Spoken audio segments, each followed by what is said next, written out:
All right, let's fire her up. The Real Kyper and Bourne Show. I'm Nick Kypreos, Justin Bourne, Sammy McKee, Derek Brandeo, and Jen Rolnick today for the next 2 hours. Starting off with our Leaf Edition hour, live on Sportsnet 590, The Fan, Sportsnet 360, and Sportsnet Plus.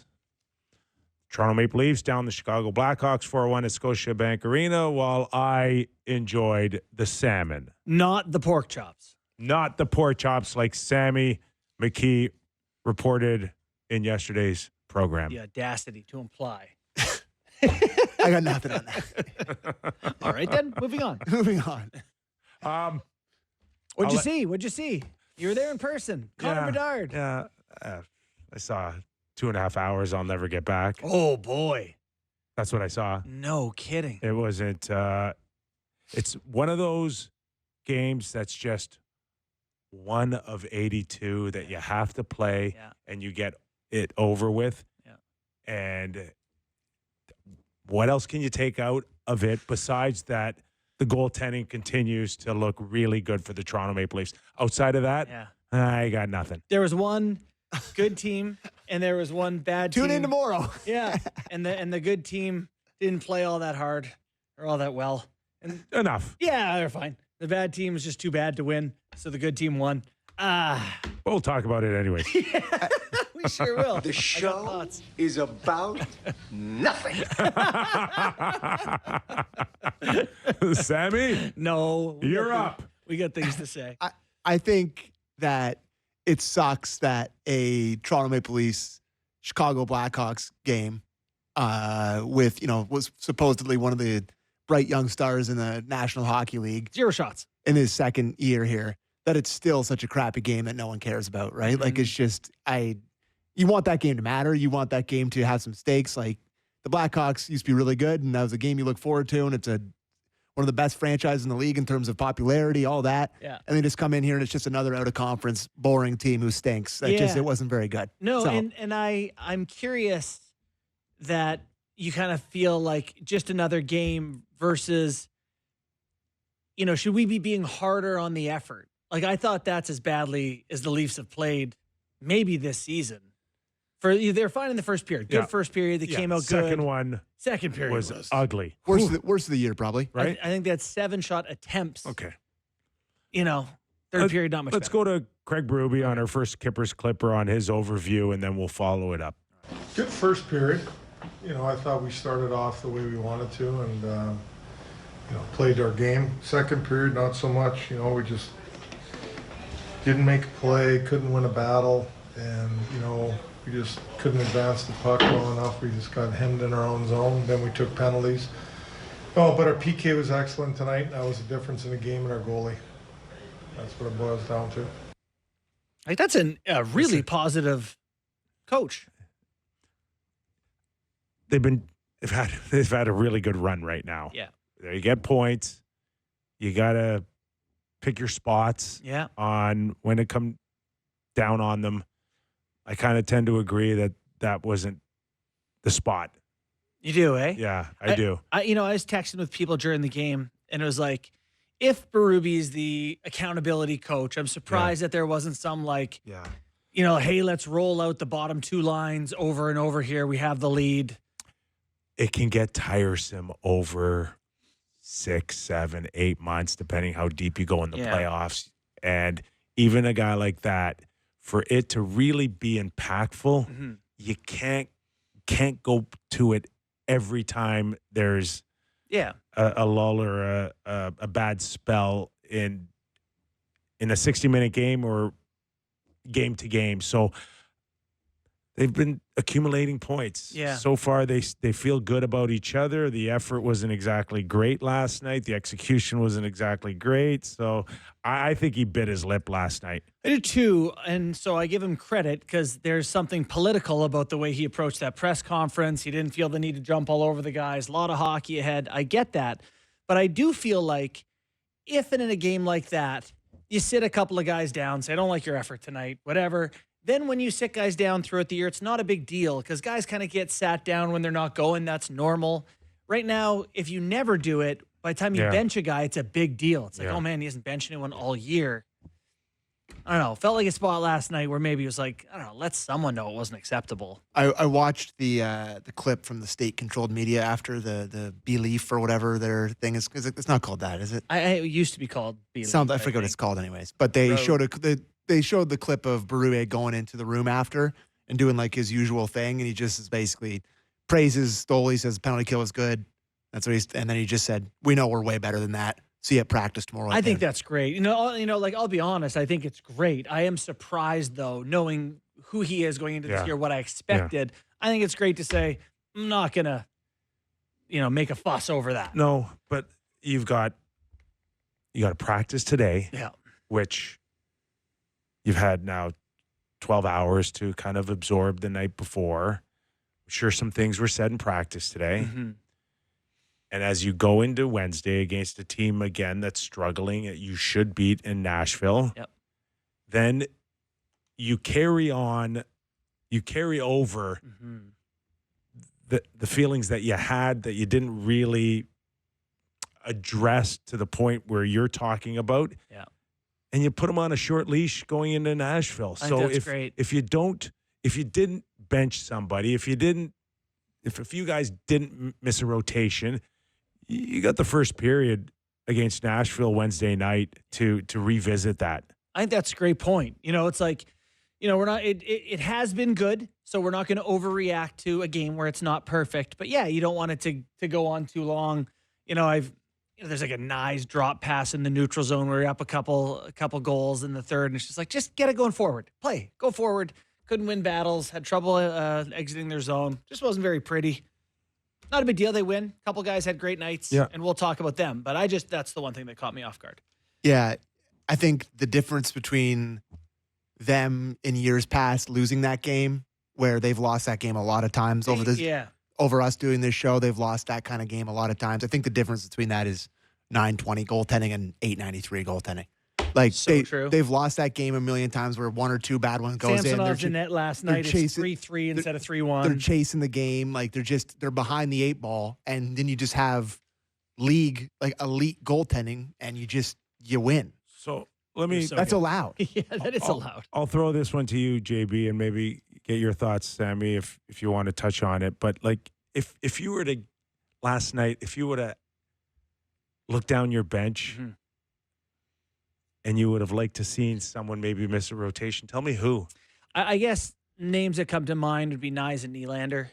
Not that either were like terrible, but they didn't generate anything as a team.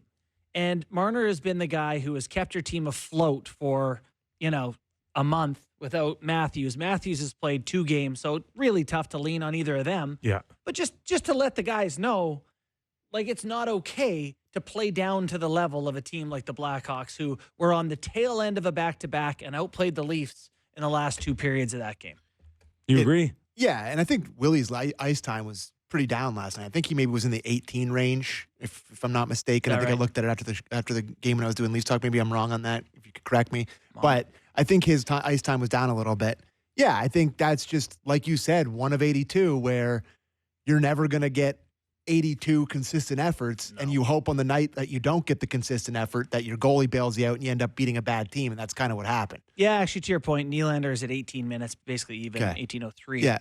But he did factor on an Austin Matthews goal. Yeah, nice play. And a world-class kind of feel to the goal where it's just like that's what you pay big bucks for top players to score a goal like that. Yeah. I'm no video coach here, like my co-host here is, but 8 and 42. I was just watching. I was like, Donato. What Donato stops, and then 42 comes way over this and just lets right down the. It's like, that's how you had the worst record in the league. That was a set breakout from the Leafs. They would have had a set forecheck in place to just everyone picks up a guy. And how do you not know that the hottest goal scorer in the last 4 years? It's coming downhill. He's coming down the left side of the ice, and you don't even glance over. I mean, there was no one within 2 stick lengths of him at any point. No, it's not pretty, but it was a good pass, nice finish. Yeah. What did you think of Matthews last night? Still not there for me. He finished a few more checks, a little more competitive on pucks, but still not quite there. You? Let's go to Craig Berube and we get his thoughts. Clip 4, please. I mean, he's not up to speed yet for sure. We all know that. I mean, but a big goal by him, but it's going to take a little time, practice time and getting some practice, and which is going to be difficult with the schedule. But he's working at it, so he'll get there. I've got no worries about it. He'll get there. We're not worried. His best moment last night was going after Connor Murphy. Yeah. Yeah, it was a great little cross-check. I actually thought it was a penalty on Murphy. He ran interference and pissed Matthews off. That's good. And he complained he got hit in the head. Matthews did? Yeah. Yeah. He went back and gave him a good shot. At least it's more of kind of the things that we've been talking about even before he left for 3 weeks, was that there just seems to be a little bit more of a feeling of staying engaged in certain moments like that. I think outside of that, still to Craig Berube's point, it's not a dominance. It's not a head and shoulders above everyone else. And I think it's just, for me, he's just probably looks about 70% engaged. Yeah. Doesn't look like he's all into it just yet. I had a tinfoil hat thought on him reacting the way he did after he got hit by Murphy. And he goes and he cross-checks him, knocks him down. Reminder of how massive of a dude Austin Matthews is. He just knocks that guy down easily. But the way he reacted was, there's a lot of frustration there. And to me, it was like, whatever that hit did, it hurt what was hurting. Yeah. Where he was like, he got rocked into the boards and he's talking about his head, but whatever is hurting him that he flew over to get figured out, his immediate reaction was like, I'm pissed off. That hurt so bad. That was my tinfoil hat watching that. Because I don't see a ton of frustration out of him all the time. I don't think, I didn't get that sense that he re-injured anything. Well, or no, not that he re-injured nervous. it, but it's just that maybe something grabbed at him a bit. Like I said, tinfoil hat. That's what I had crossed my mind. Yeah. And in a perfect world, and I know I'm asking a lot from a guy that doesn't usually get engaged in that sort of kind of cat and mouse game with any individual opponent, but he cross-checked Murphy, and then he went right to the official and started complaining. Like, in my perfect Austin Matthews world, I'd like him to go back to Murphy again. Another shot. Another one. Yeah. Or a punch in the head. Or don't mess with me. Or you're going to get more of this. Just one more, I think, would have helped him out a lot. Mm-hmm. I completely agree. I love seeing him pissed off. At this point, we're over that he needs to score X amount of goals for this to be a successful year. Like, we're past that, right? Yeah. Like, this is not about. Yeah, but I'm hoping we're also past the idea that he's going to turn into like Lindros or something. His best player that he can be is probably Barkov, where Barkov gets 4 PIMs a year, but can control the play and shut guys down and defend and all those sort of things, But to Sammy's point, he's a big, strong guy, and you gotta, like, I'm with Sammy in terms of him feeling like, okay, I just missed 3 weeks with a bad back. Mm-hmm. Like, I don't need guys running me or thinking they get a free shot on me. I got to turn around and I got to cross-check someone back, or I got to give them a stick. And if it means a 2-minute penalty, so be it. Yeah. I don't really care at this point. But here I am in the midpoint of my career, and if I've got some health issues moving forward that I need to protect or look after, I'm going to have to send people messages a lot more than I have in the past. Yeah, sure. That's great. I mean, I'm like the penalty, I got no problem with it. Didn't really agree that it was a one-sided play. I thought it was interference on Murphy. Got hit pretty hard. He did. Yeah, it was a pretty hard hit by Murphy. So. Absolutely. Yep. So, you got any more on that? No, I'm good. What was interesting, I think, when you look around the rest of the lineup, Stolarz still good, but interesting play from Fraser Minton has people talking, what this guy can be, will be for them. The team seems really pumped about what they're getting. We had a conversation before he played his first game this year, and it was like, it's not probable, but I think he's got something that could lend towards him being around I can and, see and him being being on the roster. I don't think he's going to like be in their lineup for playoffs still. I haven't changed on that yet. I don't believe that they, as much as they like him or believe what his ceiling could be one day, I don't think in a year you're contending for the Stanley Cup that you want to put him in a significant role banking on it. Yeah. So they're going to get a centerman. We've had this discussion before. Yeah. They will get a centerman.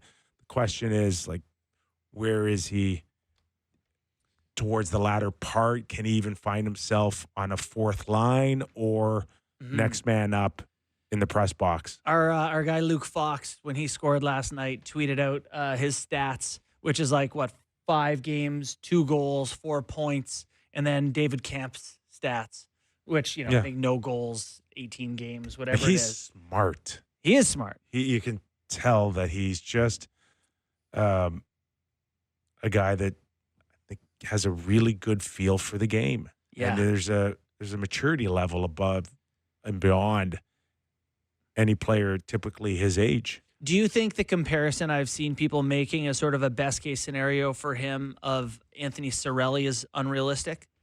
Cirelli never really produced in junior a ton. I don't know if he scored more than 25 goals in a year. Cirelli's got an edge to him though too, doesn't he?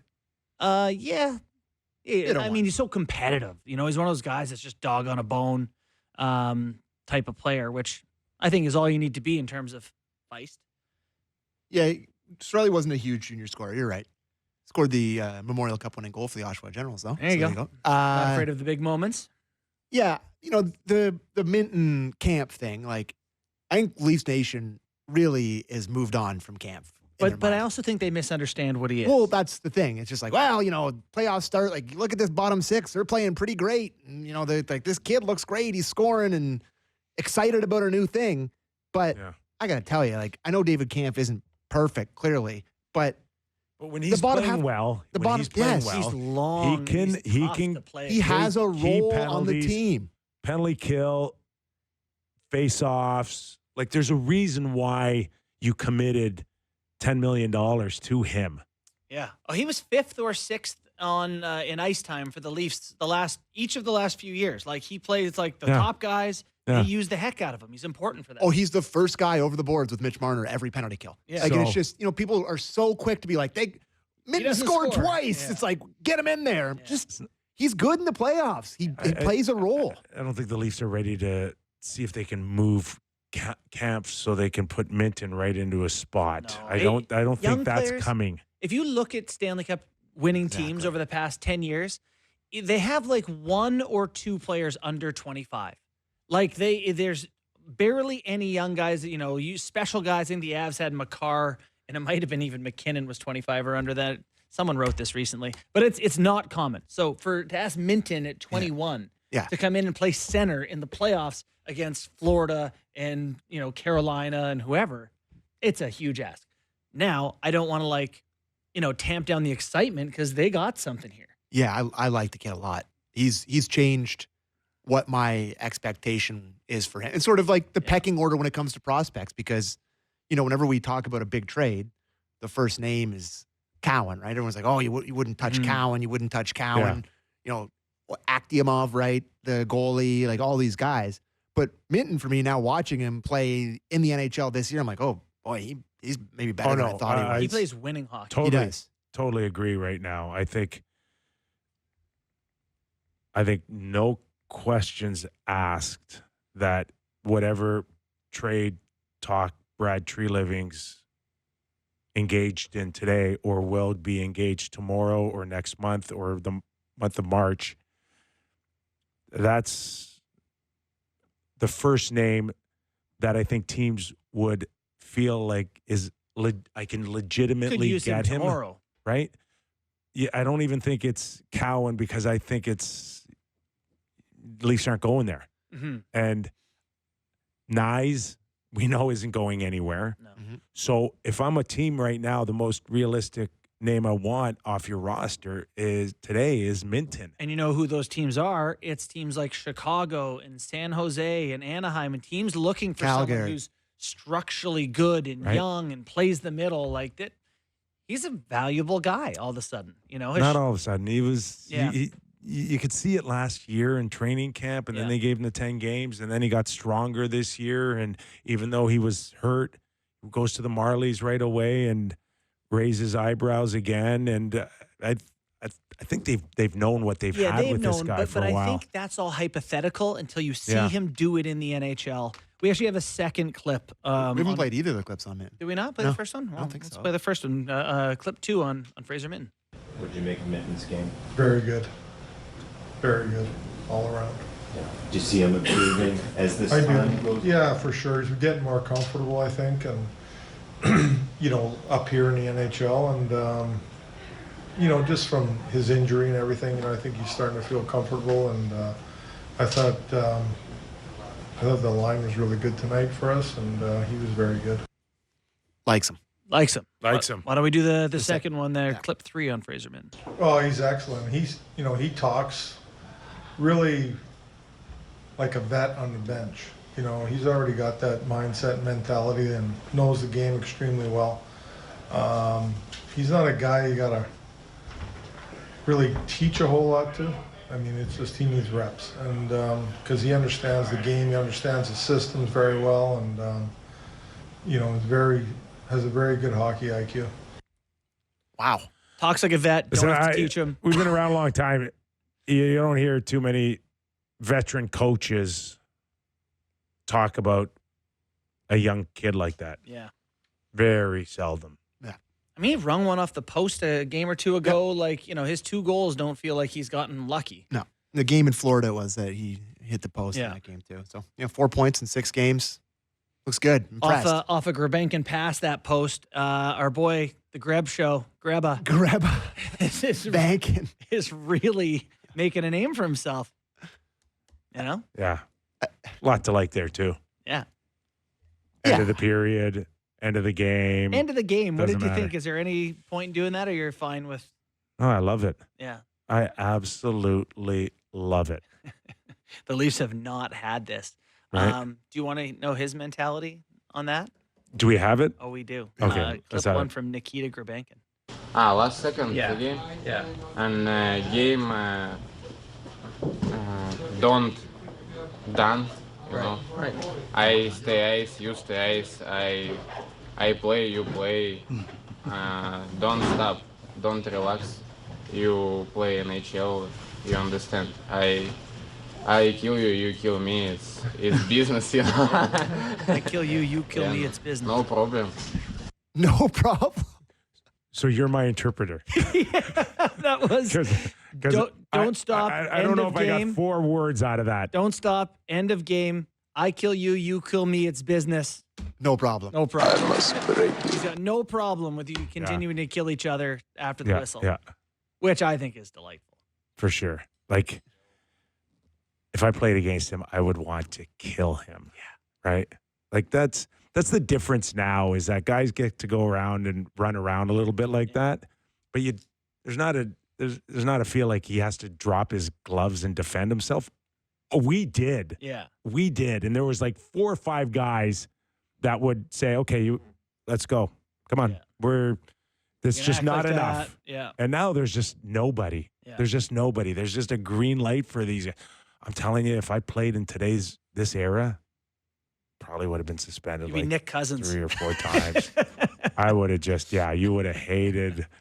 Yeah. But You good play on him NHL, because he you recognizes understand. what he can do or what he can get away with, and he pushes the envelope, and he's saying, come on, I want to kill you, you want to kill me, let's go. He's No one of problem. Yeah. He's one of those guys that, like, if you're on the other team, you're like, why? Like, the game's over. Why are you still like this? But that's great. The Leafs haven't had the why are you still like this guy. But the most important thing is that it sends the message, because we are in the message business. Say what you will about the game. Mhm. It's always about a message. And the message is, don't sleep on me. Mhm. I'm coming. Yeah. And if you want to relax for Beware. 2 seconds, if you want to go with the Justin Bourne, the game is over. Let's all just quietly go away. Yeah. I'm not playing that game. We've Don't lost. stop. Let me get on Don't the relax. bus. Yes. Stop it. No. That's your way. That's not my way. And he got him pretty good too.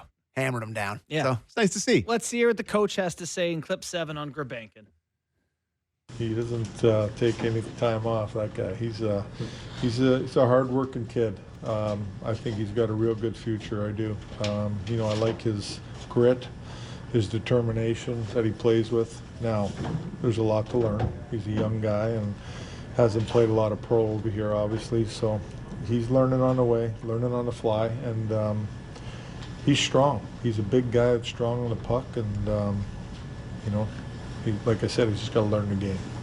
He needs to go and hang out with Ryan Reeves a little bit. If this guy even remotely learns how to throw them a little bit, then he goes to next level stuff. I think if he went and played for the Marlies for, let's say, 2 months or something, I'd have him on a fourth line in the playoffs. Like I talked about not having young guys, but like there's no expectation if you're just forechecking, hitting, being frustrating. He's hard. He's tough to play. Yeah, he's playing. I think he's like 8 minutes a night. There's definitely some like the learning thing. Like he likes to have him out there, but he almost scored in his first shift of the game. Yeah. Feels like to me he's very Couple good noticeable, plays. right? Sort of for the first period, and then he kind of fades as the game goes on. They stop playing him a little bit more, but like he's young. I want him to have the puck in the American League for like a couple months. I want him to be the guy because he's really effective. Myers, you want a thought on Myers? Did that do anything for you? Yeah, I liked him. I text these Bunk and Sam that he looked like prime Pronger in the first period, and then the pizza is not very. Then he prime looked Pronger. like Chris Pronger's brother. Sean Pronger towards Chris the end. Pronger and then Sean Pronger in the second half of the game. Yeah, and a bit of a pizza on the goal against, but I liked him. I thought he was really good. I don't know. Any thoughts? I've always seen good flashes of him in various spots throughout his career.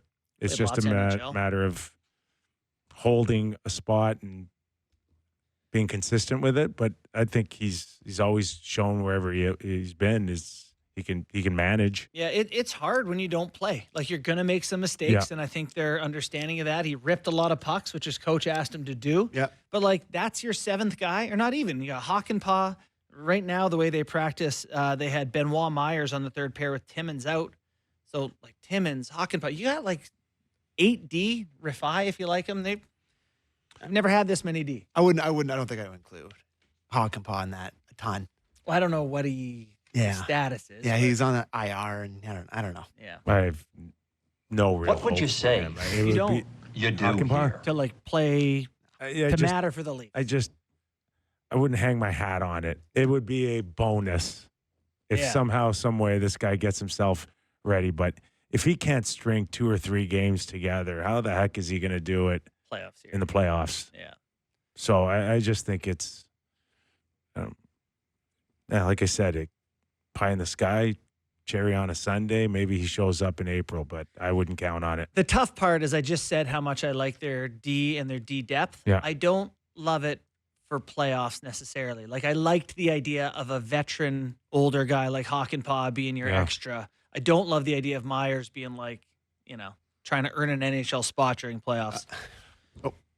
Last Stolarz quickly. Stolarz. Well, we got Jim Ralph coming up after the break, so we can go Stolarz there. I found it interesting that you wanted to put a Ryan Reeves clip on. I think his response. If I'm not. He got I'm asked. correct. Well, I think it's been the first time he's been allowed to talk to the media now that he's back. So you have it? I do have it. Okay, let's finish off this segment on it. When you get caught by somebody, I think you're entitled to your opinion. That's fine. But I think my 900 games and however many thousands of hits I have, speaks for itself. I play physical every game, and I've been doing it for 15 years, and I've only had a couple suspensions. The only truth that he spoke was, I go out there to inflict pain. That's a fact, and that's not going to stop. But I'm going to continue to do it legally. But yeah, I'm gonna keep playing hard, if not harder now, and I'm gonna keep bearing, guys. I love that. I also love that. Yeah. Yeah. inflict pain. I said, yes. Trying to hurt you. Confirmed. That is what I'm here to do. Okay. That's why I make over $1 million. And that's why a lot of us watch. Yeah. Because we don't like the other team and inflict pain. Sure. Like, I don't know about you, but like I like to watch boxing and UFC, and like some sports are physical, combative, whatever. Hockey is supposed to have an element of that. Intimidation is still a very real part of the game. Yeah. Leafs got a guy. It's just a poorly executed hit on his part where it just didn't line up. And hey, crap happens. Yeah. And that's right. And we don't want anybody hurt. And we like Darnell Nurse, but he's back playing, and he's by all accounts, it's just the cost of a very physical and sometimes brutal sport. It's just the price of poker. Reeves also said that he did take that suspension at the worst possible time, the way the schedule lined up. He's been out for like 3 weeks. If he took it today, he'd be back in 7 days. Last year he left for a while. Was it because he got hurt early or whatever happened early, and then he came back and he was way better. Yeah. So maybe some time off, he'll come shoot out of a cannon there. He had a tough start with the Leafs. Dewar, and Grabankin as your fourth line has a chance to annoy some other teams. So be interesting to watch those three guys play together. Dewar's fascinating. We've never mentioned his name ever. No one ever mentions him. He's fine. Hammered Taylor Hall last night. Works hard. Works so hard. Yeah. Boy, Taylor Hall. Not looking so hot right now. No. Well, yeah, maybe we'll talk about Chicago after the break. But we got Jimmy Ralph. We'll get into the goaltending and his thoughts as we continue to watch a great 1-2 punch between Stolarz and Wool. All right, Jimmy Ralph. Hey, Ralphie boy, after the break. Nick Kypreos, Justin Bourne, and Sam McKee. The Toronto Maple Leafs down the Chicago Blackhawks 4-1 last night at Scotiabank Arena. In a few minutes, we'll welcome in Jim Ralph, Toronto Maple Leaf radio color analyst, to get his thoughts. In the meantime, Stolarz, 8-4-2, 2.23 goals against average, and a very nice 9.24 save percentage. That last night, guys, was a game in previous seasons, 100% they would have lost. Yep. Yes. And you know what happens is you don't have to say that Stolarz would have given up, or a different goalie would have given up 4 or 5. Just if you give up one early and then you're behind, it changes how you play. You take more chances. You give more up. It's just like he kept them in it when it wasn't going well. They now have the best goaltending by save percentage in the Eastern Conference. This goaltending's got me feeling certain things about certain teams. All right. Oh, so let's welcome him in. Another guy that we'll see if the hairs on his chinny chin rise with the goaltending of the Toronto Maple Leafs as they are on our Sammy McKee. Ralphie, how are you, pal? Yeah, I can't stay on long. Don Sweeney might be calling. Listen, we've watched, me and you more so because we're older than these guys here, but we've been around long enough to have seen the Felix Potvins of the world and then Cujo and Eddie Belfour. But, does this feel different for you watching these two come out of the training camp and then continue right towards what will be towards Christmas? Yeah, and I think the expectations were higher for Wall coming in, and then he gets injured coming into the regular season, and I think Stolarz, the most he ever played in a season was 27, and he's had injuries that he's battled with. Wall only played 25 last year, so you came into it thinking that you hope one of them establishes himself as the number one guy. And lo and behold, we've got two guys that seem to be feeding off each other. I don't know if do we have to go back to the James Reimer, Ben Scrivens duo? Because the last time, the Leafs had, two guys that could play. Let's throw heels in there with Cujo as well. You got a chuckle out of me on that one. Yeah. So, yeah, that's playing favorites. But yeah, I don't know. again, telling our age, you might have to go back to Bernie Perrott and Jacques Plante. Is the last time they had, a duo that's had this kind of success early on. And in watching it, it is unique from how we felt about the Leafs in past years. It's also different though, Ralph, because it's not Shesterkin or Hellebuck or these big names, and it's hard to believe that they're both just going to be awesome start to finish this year. By the time you get to playoffs, is it just sort of like we're going to see, like if they're both still good, do you try to do a playoff split? I guess it's tough to even talk about with so much hockey left to play. Yeah, a lot can happen, obviously, whether it's, again, we talk about injuries, if they're both, going to be the 40 to 45 game mark, how are they going to respond? Are they going to hit a wall at some point? Pardon the pun. But I think it's a little early to guess. But I think once you get into the playoffs, it's going to be keep winning and you're in. Mm-hmm. But right now, I mean, there really hasn't been a lot of rhyme or reason as to how Craig Berube's handled the goaltending. Joseph Woll's won 5 in a row, but he's only played one of the last 3 now. And it always seems to be a bit of a surprise as to what gut feeling Craig Berube is going with. But I tell you, most forwards don't know a lot about goaltending, but Craig Berube seems like he's figured something out early on. And you know a lot about goaltending as well. Once upon a time, I think I had a hat trick against you, but we won't get into that. But speaking of playing hurt. Yeah. So just hand in hand, their play with the style of play in front of them, Ralphie, and how much does that come into play, making their jobs easier when you can read and react in a positive way where they trust what's happening in front of them, with the likes of a Chris Tanev, who can be fairly predictable, I think, for the goaltenders and on when he blocks a shot or where he's going to stand in certain areas. But, how important has that been to the goaltending?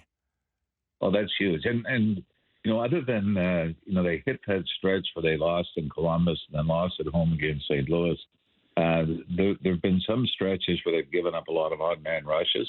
But for the most part, those are gone. And, you give the forwards a lot of credit for that. Guys aren't cheating or getting caught deep.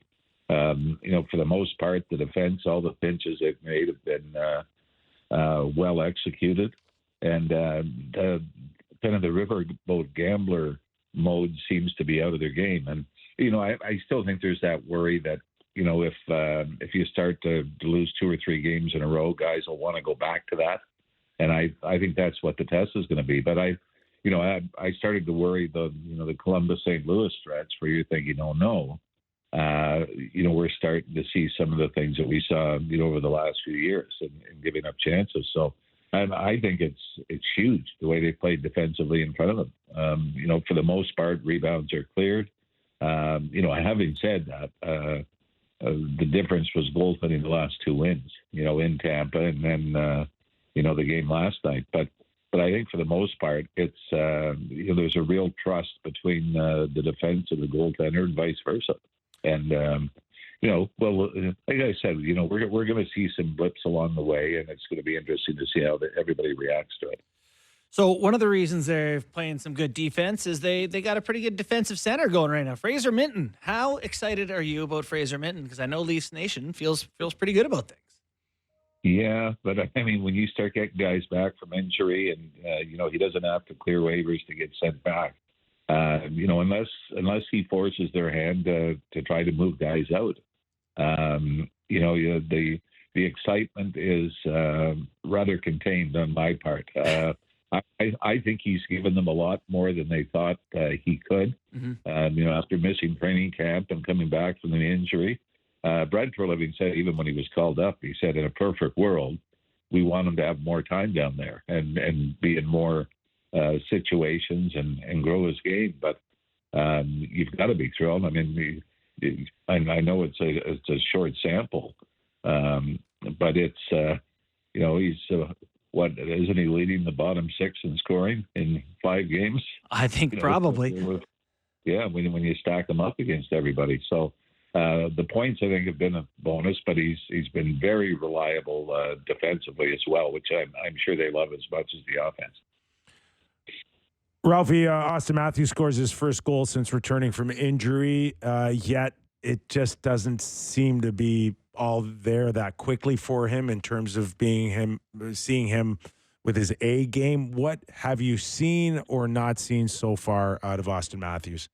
Yeah, I agree with what Craig Berube said after the game, Kyper, where he just said he's getting close, but he's not quite up to speed yet, and missed a lot of practice time and everything else. But I thought he was better last night than he was even in Tampa, where he seemed stripping pucks off guys and stronger on his stick and holding onto the puck. So I think it'll get there. And I mean, the other thing is when he's had his even though Nylander had the great pass to set him up last night, Mitch Marner's had a lot to do with Austin Matthews' success as well. So I think it's a different dynamic with Nylander, even though Marner shot the puck more this year.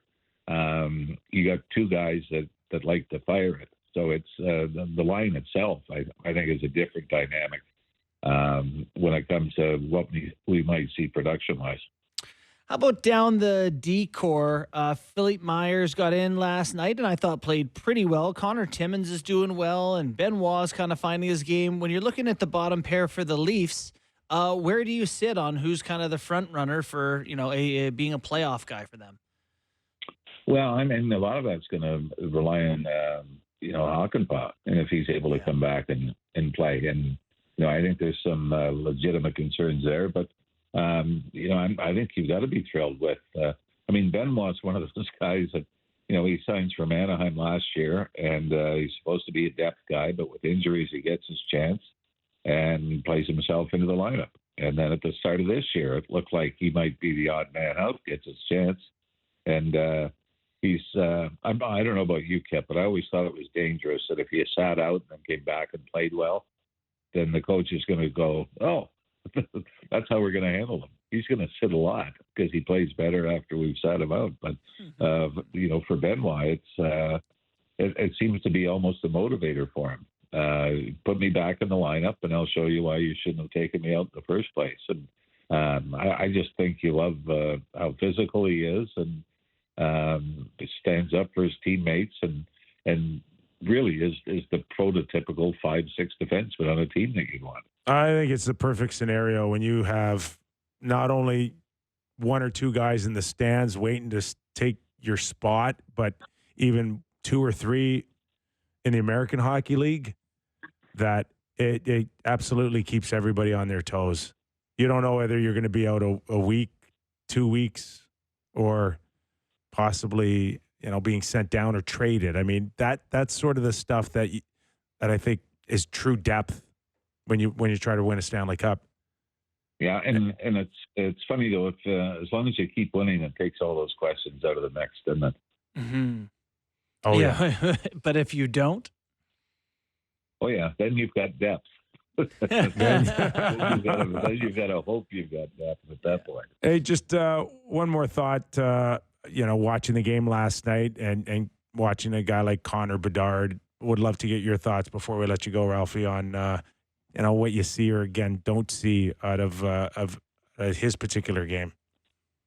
Yeah, it's there's with all due respect, I thought Chicago worked hard last night and probably deserved better than they got, but it's difficult. I mean, at least McDavid had Draisaitl coming up and had guys around him, and Matthews had Marner, Nylander coming up at the same time, and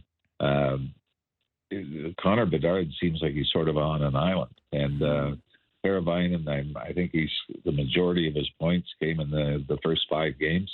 He was brought in to initially, be the skilled guy that Bedard could play with. But right now, it seems like there's no chemistry on the line when he's out there. And that's where you sort of feel for him that, it's difficult to be that guy and not have a supporting cast. And that's not taking away, like I said, I thought Chicago worked hard, but as far as the the skill or the playmaking, I think it shows you how difficult it is to make that jump and be a franchise player when you're essentially the only player in the franchise that is supposed to be the superstar level. So it'll be interesting to see over the next couple of years if they can build around him and get him the right pieces that he needs. Great stuff as always, Ralphie. Thanks for joining us, pal. All right, I'll let you know if I get a call after this. I will. Yeah. Thanks, Ralphie. Yeah, definitely do that for us. Jim Ralph, color analyst. Dunk. I got to read before we get into anything else here, go. okay? All right. So who wants to win a bunch of cash while doing the best thing this holiday season? We do. Okay, it's Sportsnet 590 The Fans 50-50 fortune supporting food for kids. Here's what you need to know. We've created a 50-50 lottery where the more money we raise, the more kids we can feed in the GTA, and the more you can win. The current take-home prize is over $385,000, fellas. Someone is going to take that jackpot on Thursday, December 19th. If you get your tickets early, there are more amazing early bird prizes, including 2 sports packages. One is a pair of tickets to an upcoming Leafs game and a signed William Nylander jersey, and the second is a pair of tickets to a Jays game and a signed George Springer jersey. Get your tickets by Friday, December 6th at 9 a.m. for the chance to win. For more details and to buy your tickets, go to foodforkids5050.ca or text the word cash to 590-590 and we'll send the link right to your phone. It's the 50-50 fortune supporting food for kids. Standard message and data rates apply. Ontario only. Good job. Thanks, boys. Okay. So, brought in a Leaf jersey. I saw. That one was the one they wore last night, which I'm not a fan of black and that beautiful blue. I'm not. My mom loves it. You know what's so tough, therefore though? I love They're it. playing the Blackhawks last night. Beautiful sweater, and then the Leafs got this new age. Can I say that I am so pleased that Kyper brought up jersey talk? Wow, that's usually my corner for you to get pissed off at me about. Well, Kip, do you want me to put it inside out so you can see the Bieber logos? No. I did bring up the fact that we're looking for jerseys. Calgary was nice enough to send us one. Yeah. The Leafs sent me that a while ago, so we thank them as well. But still waiting. Other Oilers? markets, We'll feel remind free. people in the NHL hour because, we need a good Oilers sweater. One more thought. Tyler Bertuzzi had a video tribute last night. Did he? Okay. 80 games. TJ Brody, very worthy of a video tribute. More so. years. for Four sure. and a half seasons, right? 4 seasons. I get that. But For sure. like Bertuzzi's absurd. we're just now so scared we're gonna offend somebody. Is that what it is? That's that why you do it to protect your Is the all-time one not Pierre Engvall? Engvall got a video tribute. Yeah, but Engvall was in the organization way longer than I think Engvall might even be more worthy than Bertuzzi. I think Par Lindholm got one. does if Bertuzzi, I think it's true. I think he Bertuzzi did. doesn't get one last night, is he leaving the rink going, are you No respect. kidding me? No one appreciated This is by ridiculous. Who 14 minutes. How do cares? they not acknowledge my 21-goal season over 80 games? And my 0 in the playoffs. One. How did they not acknowledge? He I got think one? one. I Did think he got one. Are you sure? Yeah, the bar has got to be higher for the video tribute. Although, was it a video or was it just like the board? No, and they do the applause board. They for do him? the same thing. But Like, was there highlights? Did No. he get a minute? What's No. the difference? Well, I think there's a difference. If you're saying hey, acknowledge this guy, he was here Yeah, last year that's what they versus did. like a So- 90-second highlight package. of the Standing guy. all- You're not finding 90 seconds, first of all. He only played Okay. a few. Yeah, that times 80 or Anyways. 60 maybe. Time. Yeah, that's I know that's a Ken fine Reed with it. rant. No. Let everybody be happy. oh, he did Let score everybody once. Sorry, leave. my bad. He did score once. Let Um, everybody leave happy. It's fine. I'm okay with it. It doesn't bother me. It doesn't Why bother you me. brought it up? Doesn't Love bother me. I'm just Kids these acknowledging days. it, right? Love Ralphie's point about Bedard not coming up with anyone, by the way. Like last night, you saw him trying to beat guys one-on-one. It's like, God, he's All on right, his we own. got to go. Okay. Hey, next hour, Steve Valiquette. He's got some explaining to do. Internet wants to know what he said last night. Never be the main character, boys. Hey. Here we go on our national hour, the Real Kyper and Bourne Show. We are live on Sportsnet 650 in Vancouver and Sportsnet 960 in Calgary. This hour, Real Kyper and Bourne is brought to you by Bet365. In a few minutes, we'll welcome in Steve Valiquette, analyst for the New York Rangers, the struggling New York Rangers, to the point where last night Steve Valiquette was covering the game and had some choice words for Jack Hughes, who went on a breakaway. And I think the term that Jack Valiquette used was blatant disrespect on a one-handed backhand attempt. Yeah. So I guess this blew up social media, did it not, guys? Yeah. So I'll give you my take. My opinion is that Valley wasn't trying to blow up Jack Hughes so much as the Rangers. I think he was making a point about the Rangers not doing anything, no pushback, no stand-up, whatever. And, you know, because he used the phrase kind of flippantly that it was Instagram hockey. And so the Devils social media team put out a video of him saying Instagram hockey. Well, they shot 5 pucks in the net, and then it became a whole thing. And now we got the man. Oh, he's way in. We got him. Valley, what did you do? All right, let's welcome him in. Does a terrific job. Always. Yeah. One of our favorites on the show, Steve Valiquette. Interesting times in New York. I will tell you, though, if I'm Chris Drury today, I'm ecstatic that you got I took the attention all away. of it. All of it last night while I kind of slipped out the back door. All right, just where do you want to start, Steve? Just in terms of, you know, where it was left off between your comments, and we just heard from Justin moments ago on what maybe you thought your intention was when you spoke of it. The floor is yours, pal. No, you know what, fellas? My intention from the beginning of the season was to represent a hockey club that wanted to contend for a Stanley Cup.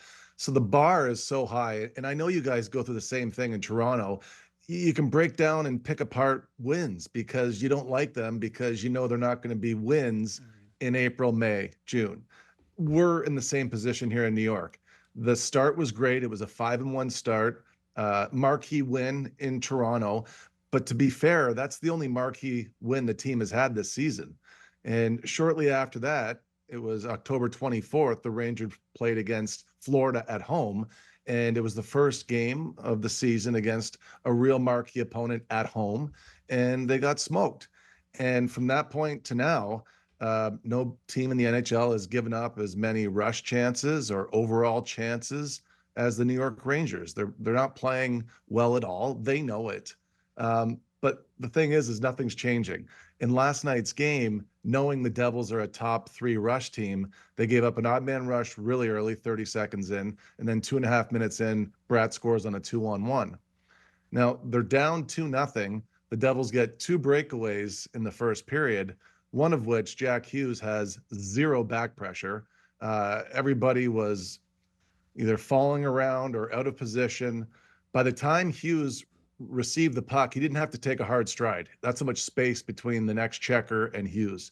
And he looked up, he realized it, and I felt like, as a former goalie, he looked at the opportunity as a sniper, which he is, to put one on Shesterkin.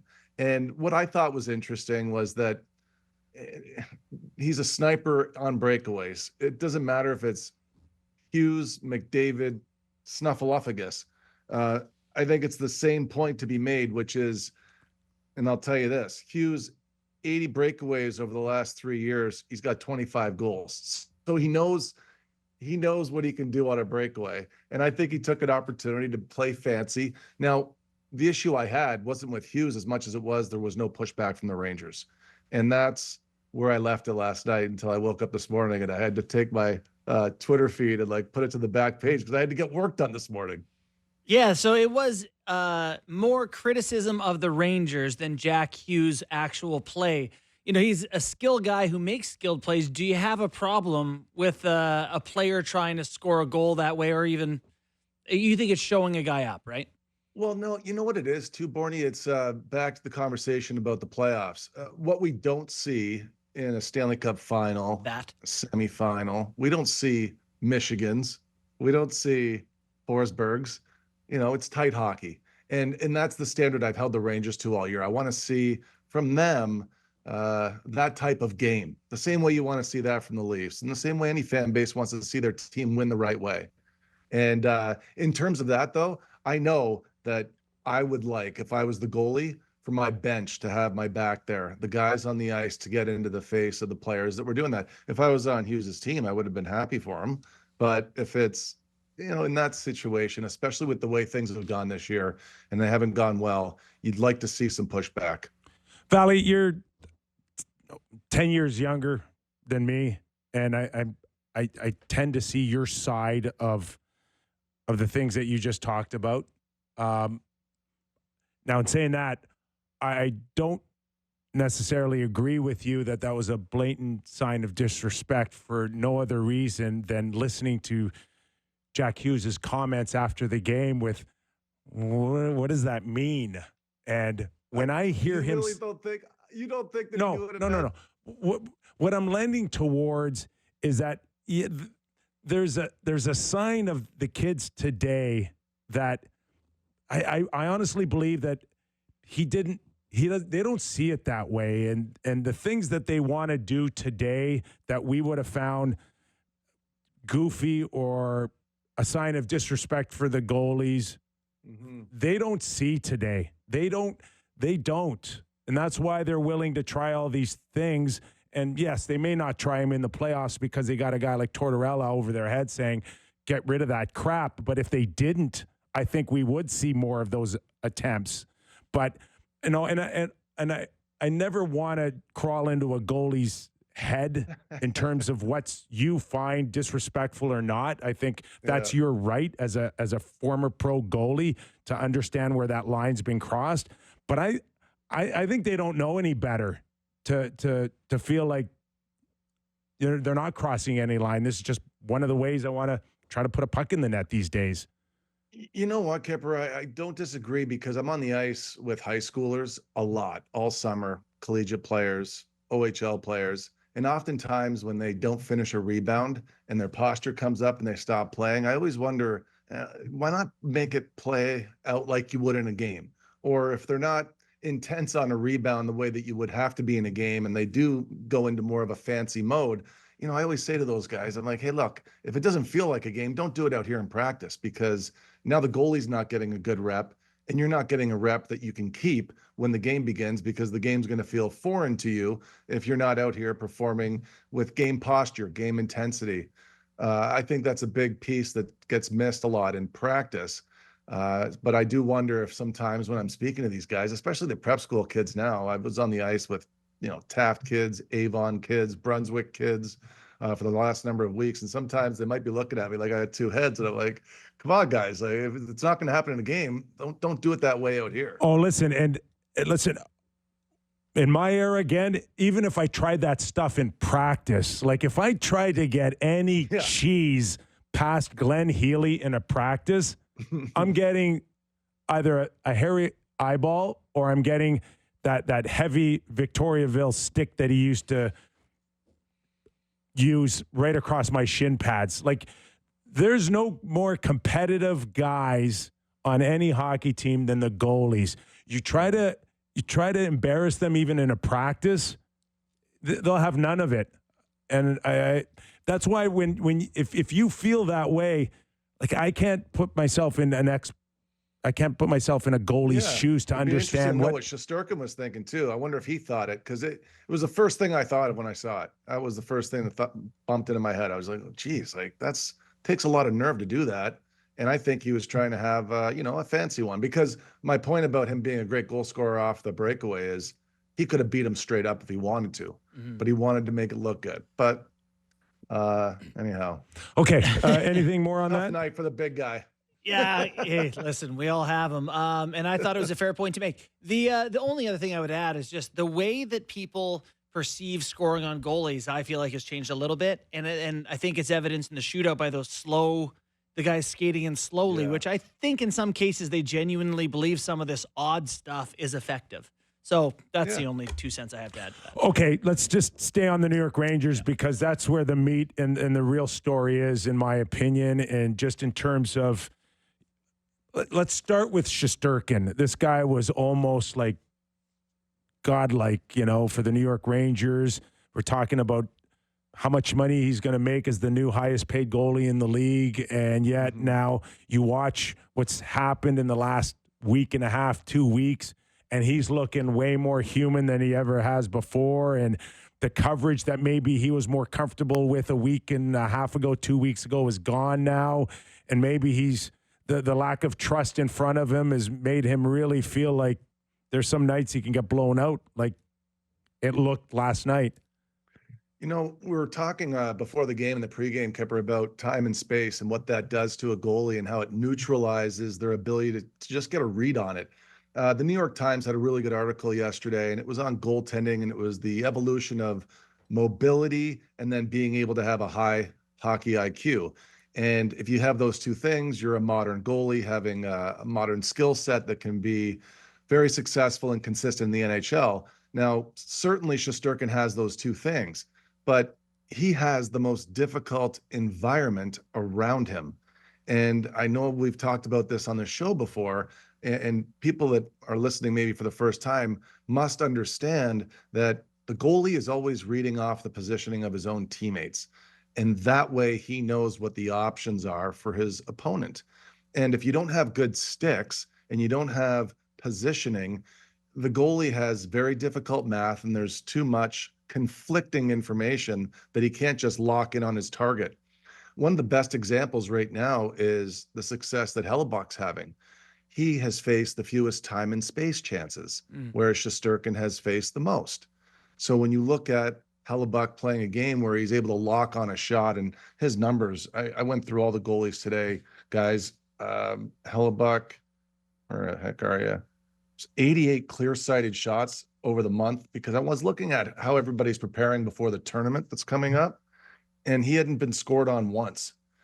And it was also his 2-on-1s. Faced 6 2-on-1s this month, hasn't been scored on once, but on all the 2-on-1s where the puck carrier shot it, every one of them there was back pressure. And the difference between back pressure and no back pressure is a 10% increase in scoring probability for the shooters. So if you give somebody a 2-on-1, a good example is last night's Jesper Bratz, there's no back pressure at all. So now on this particular time, Keandre Miller's defending it. He defends the middle of the ice, but doesn't really press at all. And I like to see, Bratt was coming down Shesterkin's right side. I like to see a defenseman's right skate slice through the circle and just come through the circle on the edge so his left skate is still in the slot, because it's enough where you can still press and just let him know you're there, but you're not giving the lane to pass through. If you jump him, they will pass through you. The easiest way to get past through is by jumping aggressively in the circle or the slide if it's ill-timed. But on this particular read, there was just so much time and space.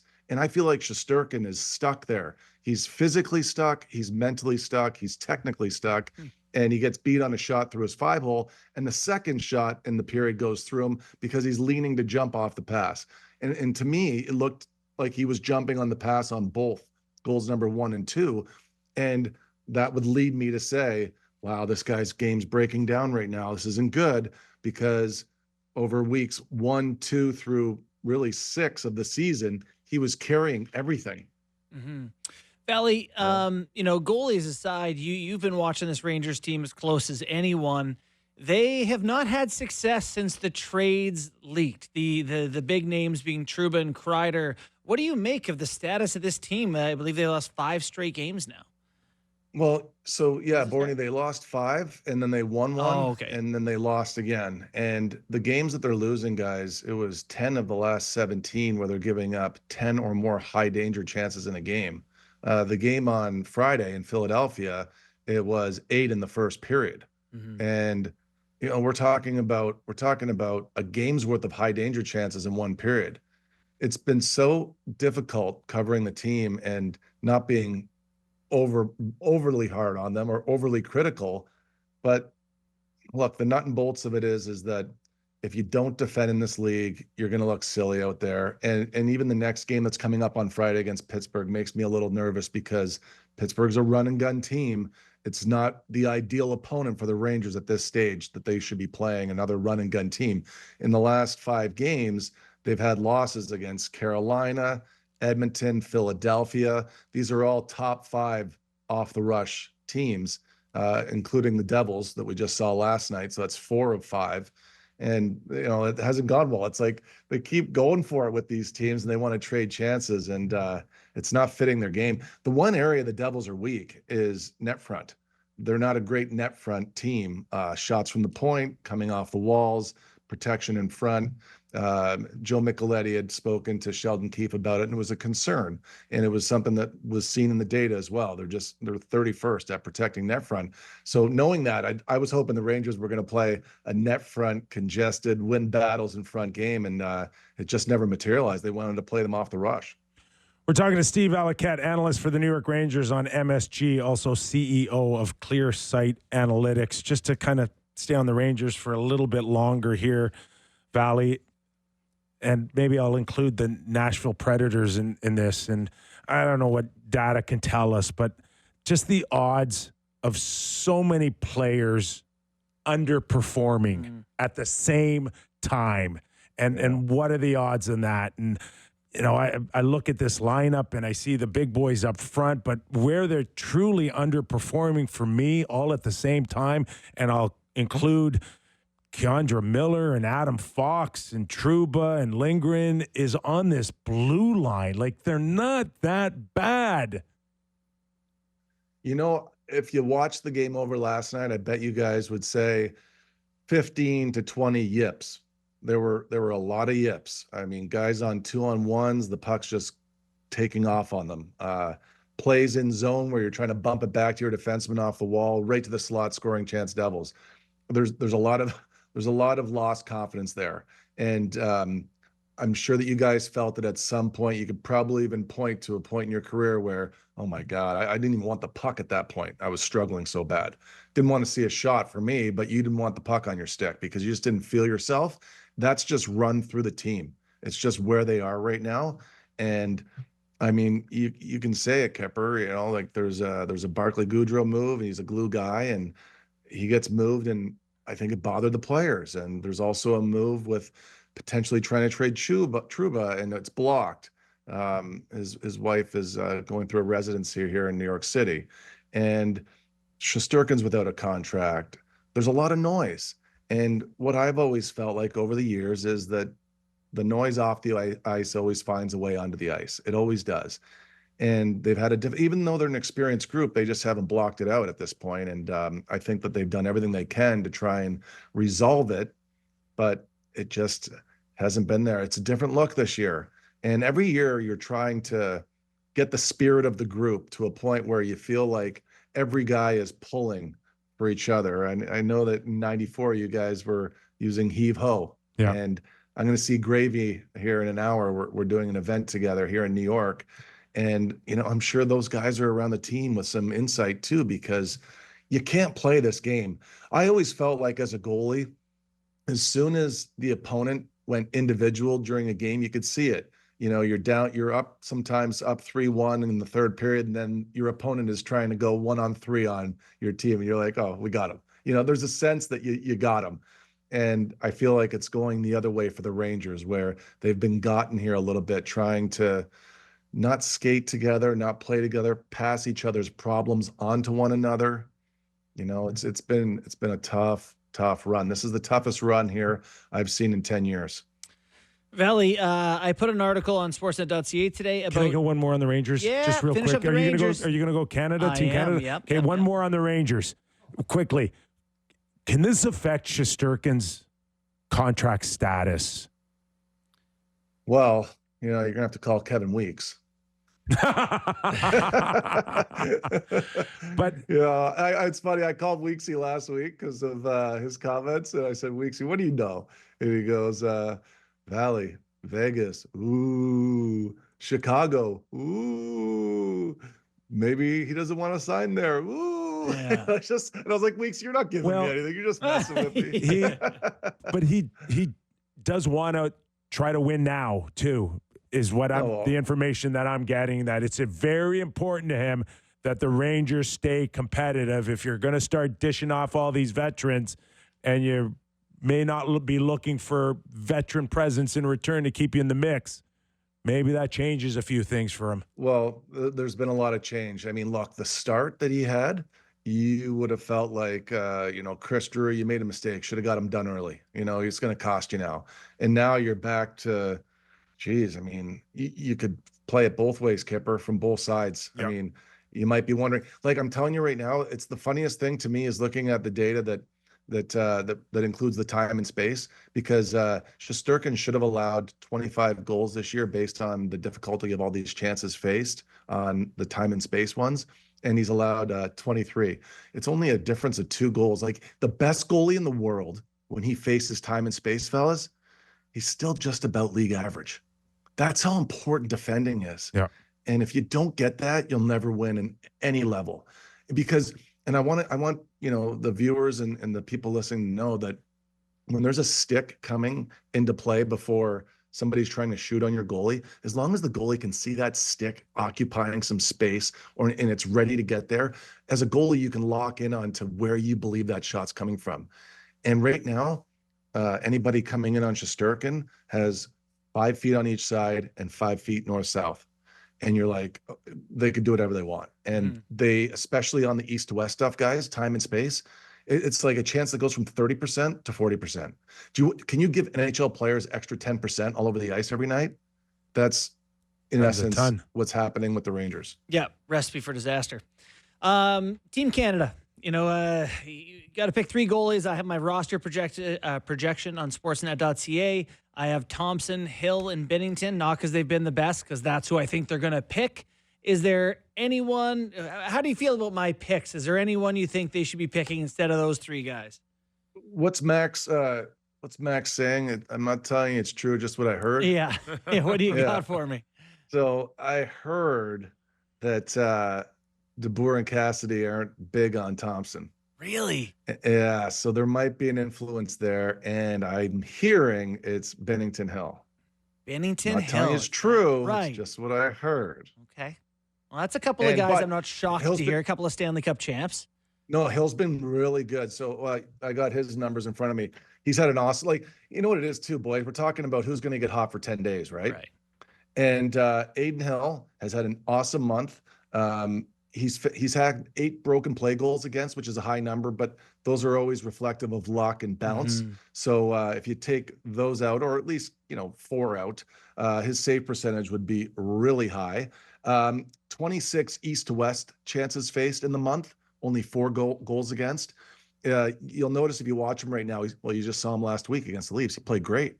And you got to play out. He's got to play out. And when he plays at the top of what we call the old crease line, the old box, he's playing there right now, and he looks big in his net. He's moving really well. He's stopping breakaways. I'd be very happy for him to be on the team. How about Marc-Andre Fleury? I'm looking up right now. Was he in Vegas when DeBoer was there? I'm trying to make connections here. Yeah, he was. I don't think so. Just the age thing, right?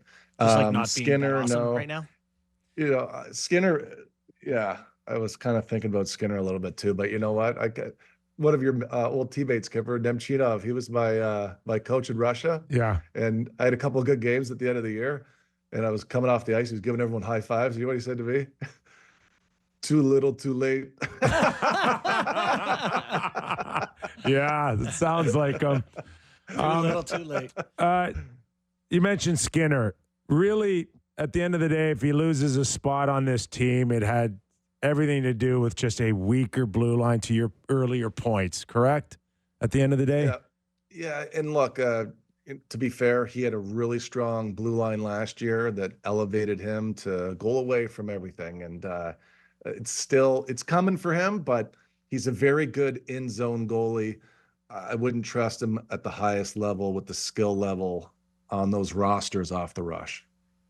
So when it's all said and done, we're going to go into this thing and you're going to say Connor Hellebuck in the USA have a huge advantage over Canada. Is that what you're telling us? Well, I wonder. Hey, but we haven't even talked about who the backup's going to be for Hellebuck. Is it going to be Stolarz or Joseph Woll lately? How good has he been? I'm not going to say that, but you guys got Sammy a bit of made an audible groan when you said that. Don't send any more Leafs to this tournament. Jesus. Maybe as a 3, Sammy, just so he gets some looks for the next tournament. Sure. He's Enough been playing Leafs. great. He's been playing great. You know, when we talk about environment, guys, have you guys noticed that Woll's environment's been very good? Yeah. He's got Well, like he goes home and plays the piano? What? It's a pleasant environment. Candles. Yeah, so his goalie environment, the array of shots that he faced this month, and we have him at 906 expected. So basically saying that he's had the easiest environment in the NHL of all the goalies that have played in the month of November. Chris Tanev effect. He's had a very good month. Stolarz too. Stolarz 15 east to west this month, only 2 goals against. Jeez. Yep. Best goalies in the league. I told best goalies in Canada, best net in Canada. That's what I said at the beginning of the year. We'll take it. Any updates or thoughts on Demko? Because we thought he was close, I think, last time you were on the show, and it's like we're all waiting here. Yeah, I check in, and I'm the same as everybody else. You know what? It's a wait and see, but what a disaster that is for them.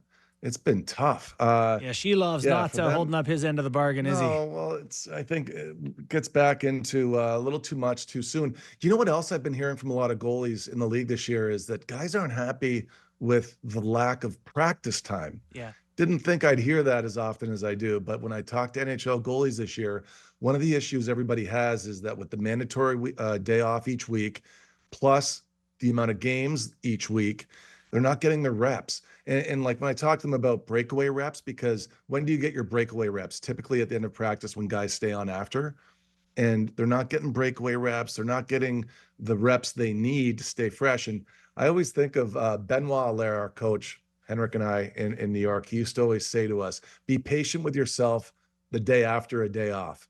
And we would be like, Benny, it's only one day. And like, no. You're a finely tuned instrument right now, mid-season. If you feel off, you need to be patient with yourself and don't be too hard on yourself coming off of a day off. And I read this once upon a time. It was a Yo-Yo Ma. If you guys are familiar with this guy, he's the world's famous cellist. Mm-hmm. And one thing that he wrote, which made a lot of sense to me, and it was right to Benny's point, was if you miss one day of practice, I notice. If I miss 2 days of practice, my wife notices. And if I miss 3 or more days of practice, the world notices.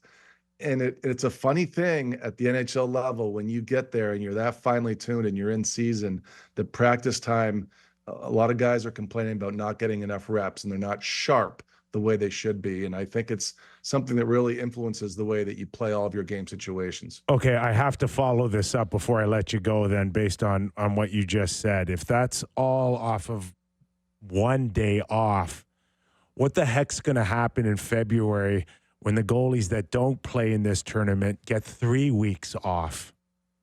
You guys have a gambling sponsorship? Bet the over. Over.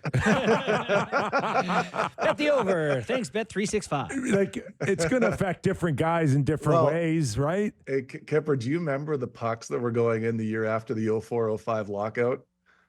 But I remember the ones that we shut down half a season for. Yeah, right on. Reached through the roof. Yours was 94, 95. Yeah, after you 95, 95.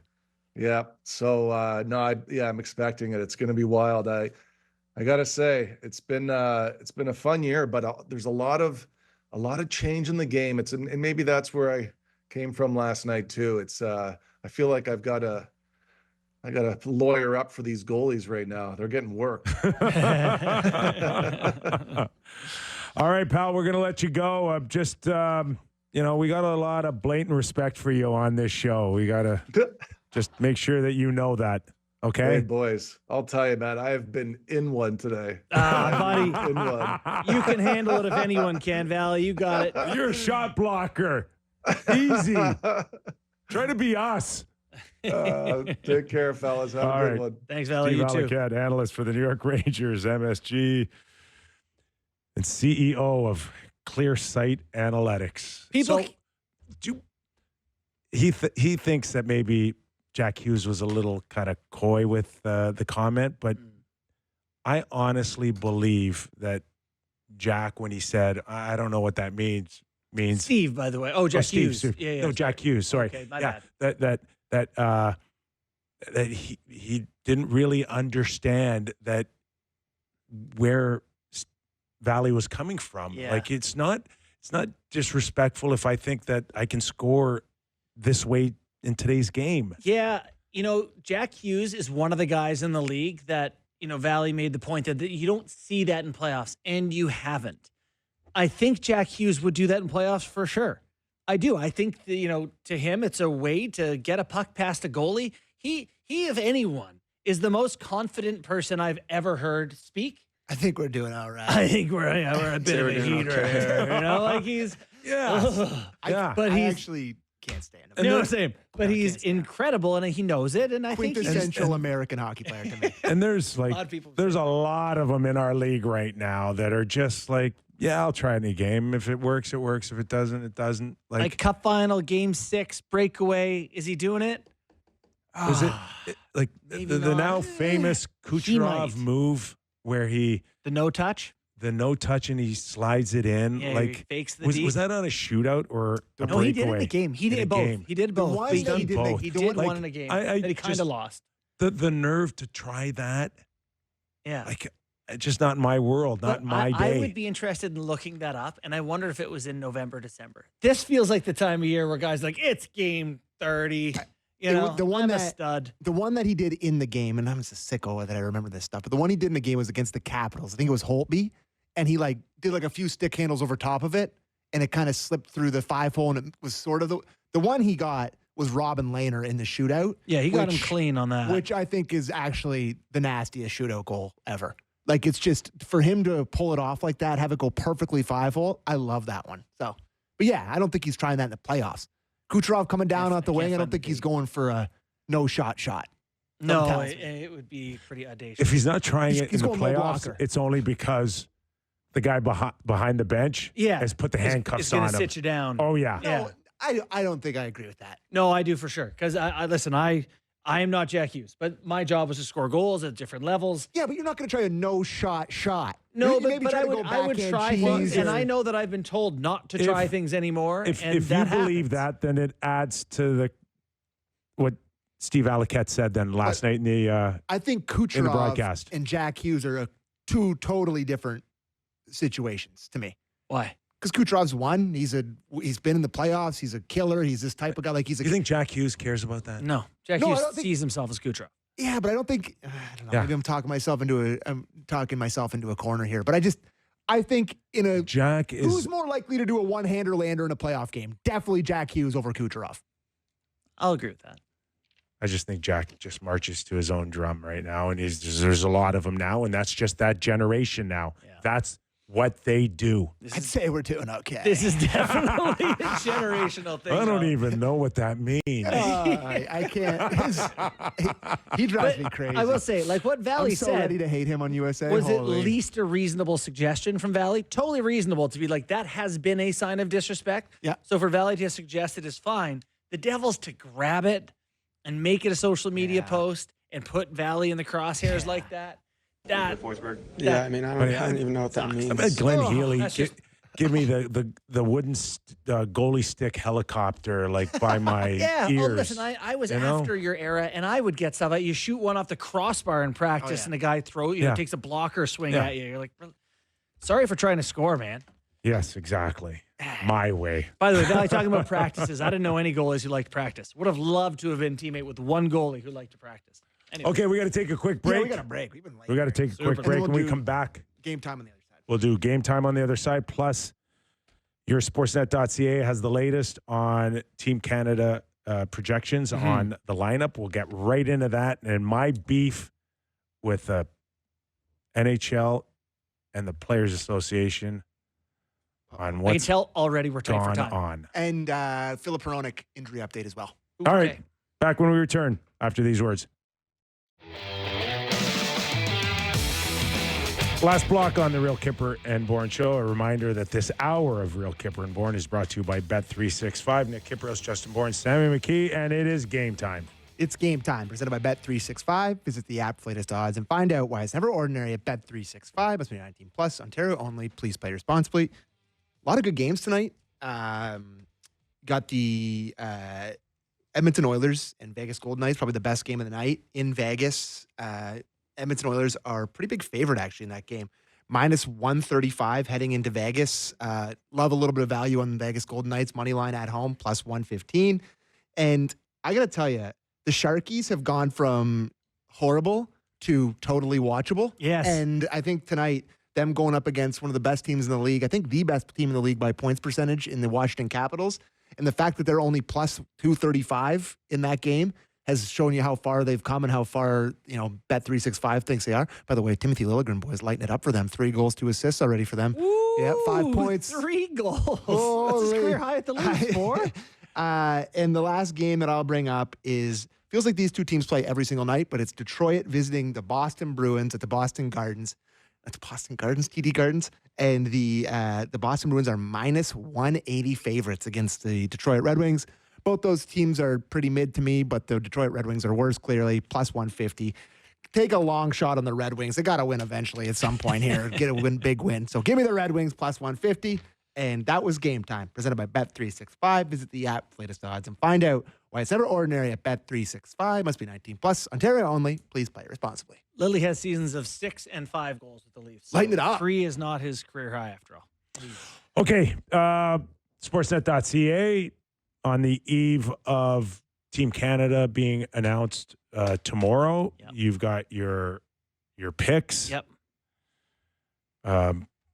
They include 2 guys that got called in at center ice for the Philadelphia Flyers who were awfully excited. Yeah.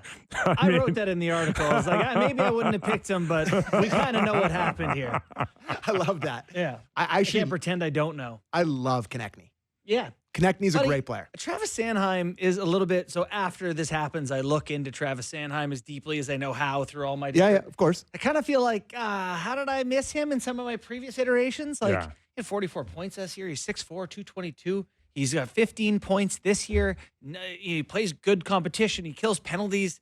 He's really good. Yeah. Really good player. Having a great year. Just not one person in the sports world watches the Flyers then? Not one team, not anybody can claim to have said that they have Travis Sanheim on their projected roster. I think it's with D. It's a lot closer than forwards. And for potential other names, like at the fringes, there's the Doughty injury, which you don't know, but there's Parayko, Weegar, Hamilton, Bouchard, Riley, Montour, Dobson. Like, he's just one of those guys. Mm-hmm. We're going to see John Cooper get an abundance of his players on this team. Think so? Oh, yeah. So Sorelli's yes. Listen, trust what you know. Yeah, absolutely. Well, and I do think that these guys will be affected having seen St. Louis and Yzerman have their And you thing. had Hagel on. I did have Hagel on. I don't have that as all that close either. He's so good. So good. It's He's funny. really turned into a player. You look back at that proposed Leafs trade, and I think it was for Hagel and Marc-Andre Fleury, and it was Matthew Nyes and 2 firsts.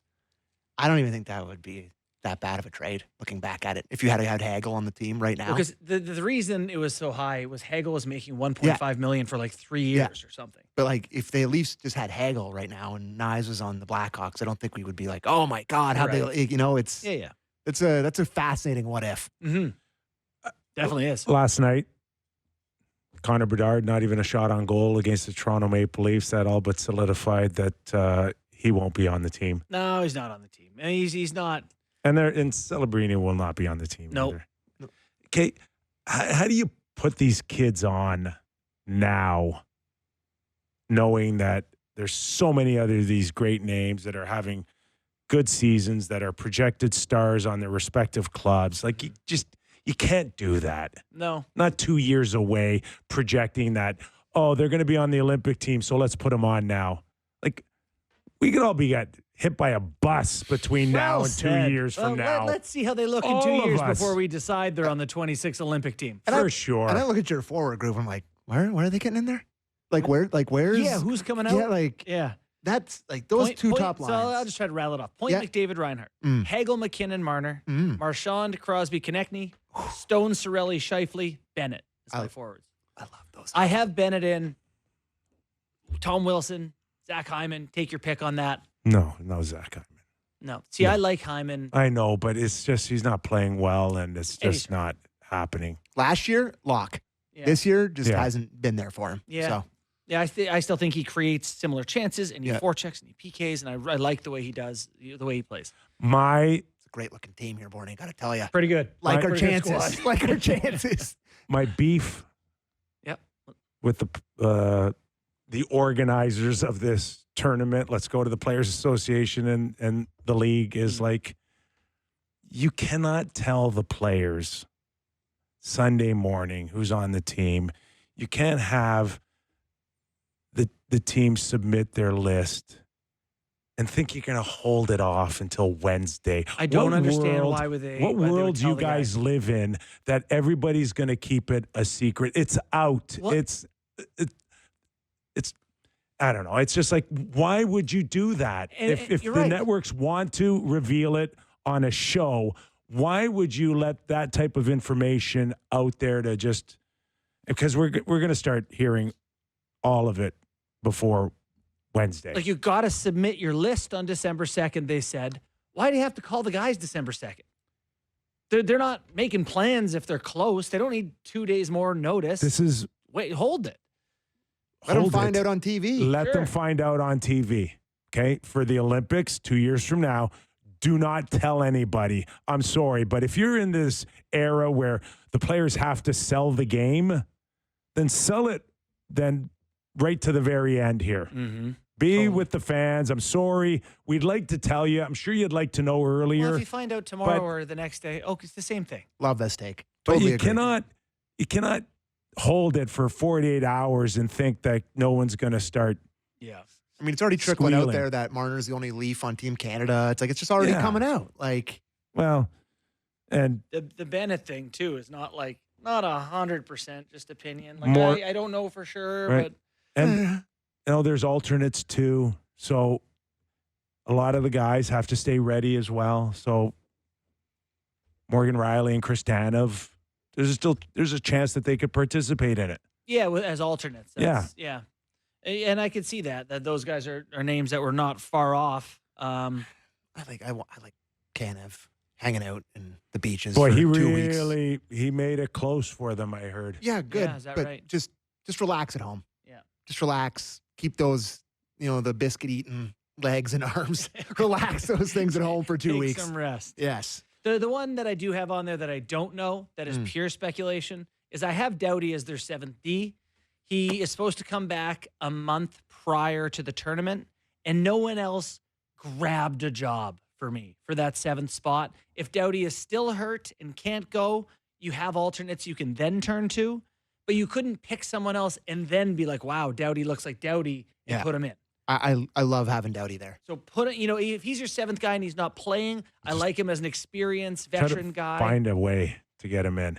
I think I believe there's going to be some significant injuries between now and February that will allow some guys necessarily not on their radar to step up. And that could be what happens where they say to Doughty, you're the first alternate, the odds of all 7 guys being 100%, like you got a 52% chance of getting in or something. But if he's looking like Drew Doughty can, you'd hate to not have him on the list. Yeah, he was leading the league in ice time when he gets hurt. Like, it's like he is a go-to guy, competitor. Loves the Canada stuff. Yeah, he was on the ice for the Golden Goal, boys, as a rookie. So, or maybe second-year guy. It was really young. Yeah. So. All right. News and notes around the league. Where do you want to start? Patrick Laine activated from the IR. Back tonight. Well, nice versus for your Islanders. Great. Nice for them to have something to look forward to for once, instead of getting killed every night. Their team getting killed by us on this show. But I mean, they haven't been great. So this is good news. Laine, the way the injury happened, he felt like he wanted to be impactful from the get-go. And I really hope he could find a little bit of magic early here. Montreal needs some help. They're really down in the dumps. They're a dump squad. They are. Like, it just be better. Be better. Are they going to trade guys like Josh Anderson and like, are they going to do stuff? Can someone get I guess players out of there? Are they in a position to hold money? Is anybody going to take, Taylor Hall struggling. You mentioned him earlier. He's at $6 million. So like how much money are they going to have to hold off? All of it? Not a chance. No, who wants that? I don't know. And I saw that Ehlers on IR. Was there any? You also said NHL CBA talks set to start early next year. I think the thought is that, as Gary mentioned, has gone on record. He wants it kind of tied up by maybe the Stanley Cup final. I'm so interested to see where this goes. I think there's a lot of question marks. I don't, because I know the history of this thing, not necessarily convinced that this is going to be a smooth ride. No, you're jaded, and you should be jaded. I'm not. I don't know if I'm jaded. I'm just. How could you not be?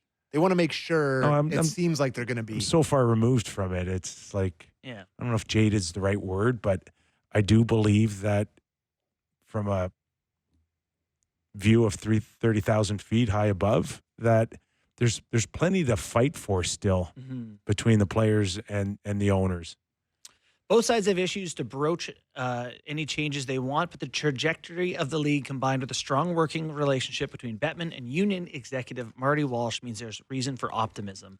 Marty Walsh does give me optimism in terms of just him coming in and fixing a lot of things that, like, he came in, he's like, yeah, we're going to have international hockey. And then, like, the next day, he's like, yeah, we're back at the Olympics and there's a tournament next year. It's like, that can happen. Since the start of the salary cap, it's always been about the salary cap, kind of about revenues trying to catch the salary cap, thus the escrow. And now it's opposite.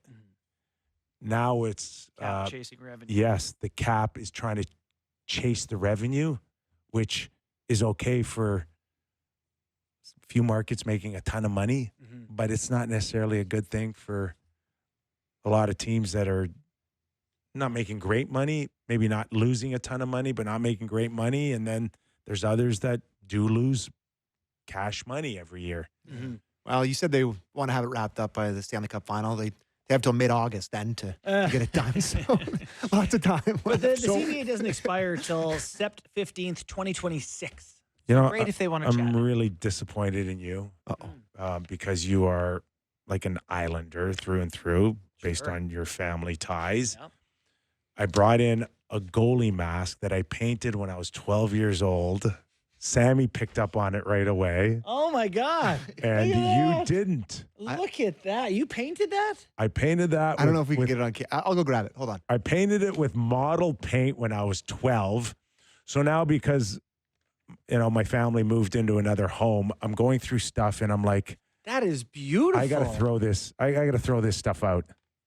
You never throw that out. And I said, well, I was this close to putting it in the garbage. In the garbage, and Kyper. I'm like, well, Kyper, what else are you about to throw out, brother? Bring it in. Buddy, not a bad garbage to sniff through. You have no idea the stuff that I've thrown out. Oh, yeah. You'd cringe. It would make me sick. You cringe. That's but it's cool, like, once you're past, hey, kids, you want this? No, Dad. Yeah. No, Dad. So true. Why would I want that mask? It's so true. And I'm like, all right. My mom going through her house and being like, do you want this? And it's like, I just don't. Well, you have a new child to bring it to, Kyper. I'm sitting across from you, buddy. I'm a young man. We should have giveaways on the show is what we should. Yeah, we should. All right, fun show today. Yeah, it was fun. Yeah. Jimmy Ralph in our Leaf Edition hour, and then Steve Valiquette, who made a ton of noise since last night's Ranger loss. And though he didn't back down from what he said. Good for him. Stick to your guns. Good stuff, guys. Yeah. All right. Enjoy your game tonight, whichever it may be. And we're back tomorrow on the Real Kyper and Bourne Show. If you get a chance, give us a rating and review. We'd love to hear from you. Have a great night, everybody.